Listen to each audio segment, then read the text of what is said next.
آج اگر پاکستان تحریک انصاف کے ساتھی شکایت کر رہے ہیں، ان کا لیڈر جیل میں اس حالت میں ہے، اور چونکہ کل ہی آپ ملاقات کر چکے ہیں، ملاقات کر کے بھی آئے ہیں، تو اس ملاقات کی فوری خبر جو ان کی طرف سے آئی وہ واقعی قابل قبول نہیں ہو سکتی۔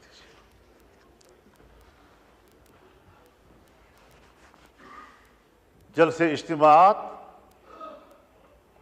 وہ ایک جمہوری حقوق ہیں، اگر جمہوری حقوق میں کے دائرے میں کوئی فیصلہ کرتا ہے، جلسہ کرتا ہے، اس کو جلسے کا حق ہے۔ لیکن میں ایک بات واضح کر دینا چاہتا ہوں کہ اگر میاں نواز شریف صاحب پر ظلم ہوتا ہے، میاں شہباز شریف صاحب پر ظلم ہوتا ہے، آصف علی زرداری صاحب اور ان کی بہن کے ساتھ، ان کی جماعت کے سینئرز کے ساتھ زیادتی اور ظلم ہوتا ہے، اور میں ان کے ساتھ شانہ بشانہ کھڑا ہوں، ان کے خلاف ہونے والے ہر قدم پر میں نے فرنٹ لائن پر لڑائی لڑی ہے، اگر میں اس وقت آپ کے اوپر ہونے والے مظالم میں آپ کے شانہ بشانہ تھا تو میں آج بھی عمران خان پر ہونے والی سختیوں کی مذمت کروں گا۔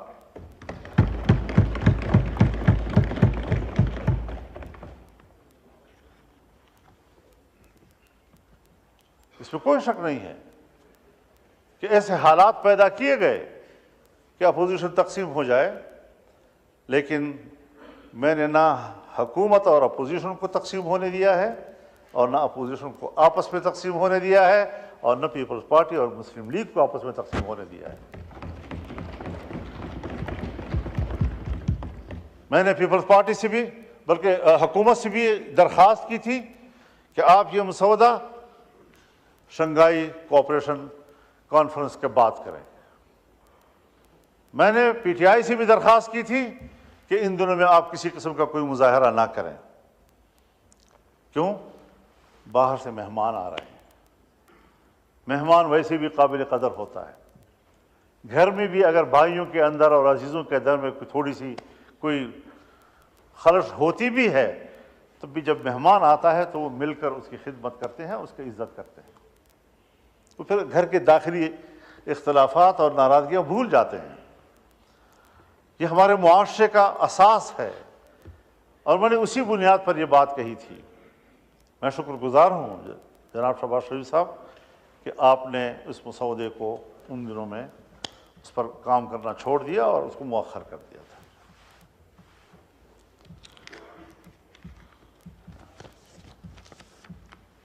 ان کاوشوں سے اور ان تبدیلیوں سے اس آئینی ترمیم کا جو مفہوم اور جس کا تصور تھا وہ مکمل تبدیل ہو گیا۔ ابتدائی مسودے کا تصور بالکل مختلف تھا، اور اب جو چیز ہم پاس کر رہے ہیں اس کا تصور اس سے بالکل مختلف ہے، اور اس صورت میں ہمیں کسی قیمت پر قابل قبول نہیں تھا، اور آج ہم متفقہ طور پر اس کو دستاویز بنا کر اسمبلی سے پاس کرانا چاہتے ہیں، پارلیمنٹ سے پاس کرانا چاہتے ہیں۔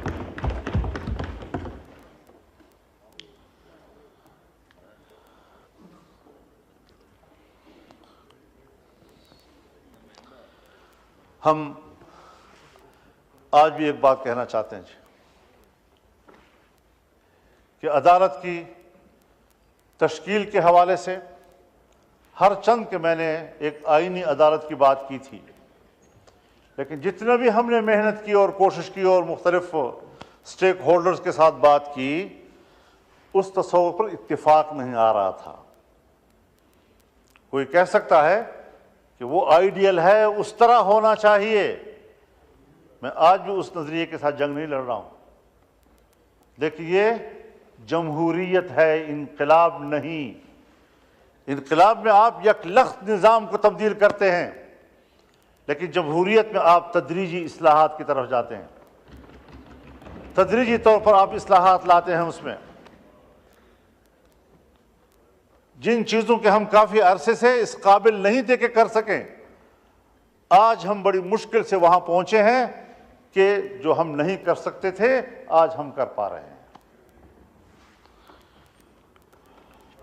اس حوالے سے میں یہ بھی عرض کرنا چاہوں گا کہ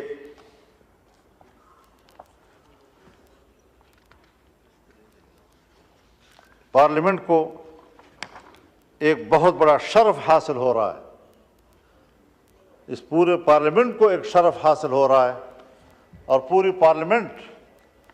جو اسلامی جمہوریہ پاکستان کی پارلیمنٹ ہے، اور پاکستان کے عوام جس کی اکثریت مسلمانوں کی ہے، جو دو قومی نظریے کی بنیاد پر ہمارا وجود میں آیا تھا، اور آج وہ فیصلہ دے رہی ہے کہ 2028 کے بعد ملک کے اندر ہر طرح کے سودی کاروبار اور معاملات یہ ممنوع ہوں گے اور کاروبار سود سے پاک ہوں گے۔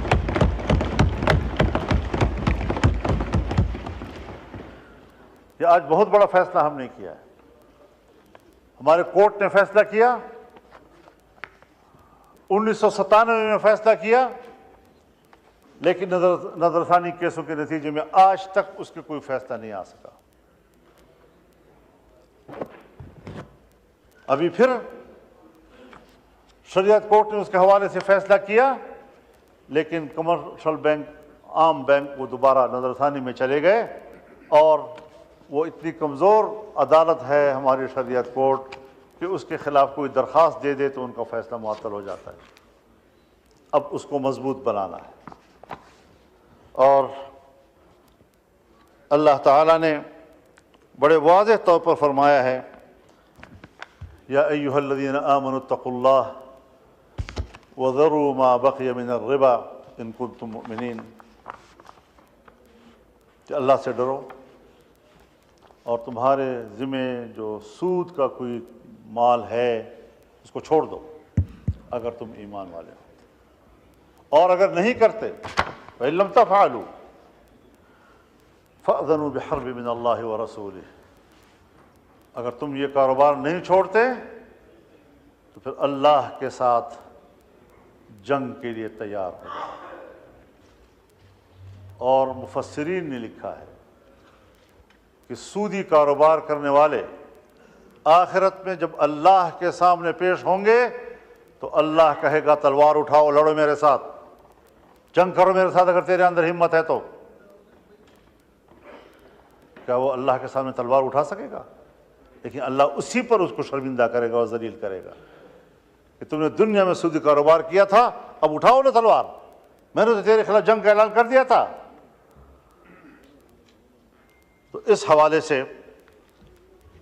میں شکر گزار ہوں کہ حکومت میں شامل تمام جماعتوں نے ہمارے اس ترمیم کو قبول کر لیا ہے، اور ہم اللہ سے من حیث القوم معافی مانگیں، اور یہ پارلیمنٹ قوم کی نمائندہ ہے۔ ہم جب یہاں پر بیٹھ کر اس 77 سالوں کا جرم اس پر اللہ سے معافی مانگیں گے تو اللہ غفور الرحیم ہے، انشاءاللہ وہ پورے قوم کو معاف کر دے گا۔ ہر بات، یعنی آپ خود اندازہ لگائیں، جب پاکستان بنا اور ہم نے اسٹیٹ بینک آف پاکستان بنایا تو اسٹیٹ بینک آف پاکستان کی افتتاحی تقریب سے قائد اعظم محمد علی جناح نے خطاب کرتے ہوئے فرمایا کہ مغرب کے نظام معیشت نے ہمارے لیے مشکلات پیدا کی ہیں، بلکہ انسانیت کے لیے مشکلات پیدا کی ہیں۔ ہم ملک میں وہ نظام معیشت لائیں گے جو اسلامی تعلیمات کے مطابق ہوگا۔ ہر بات پہ ہم قائد اعظم کا حوالہ دیتے ہیں، یہاں ہمیں ان کا حوالہ کیوں بھول گیا؟ ہم نے کیوں اس ملک کے نظام کو ٹھیک نہیں کیا؟ تو یہ بھی آج اس ترمیم کی بہت بڑی کامیابی ہے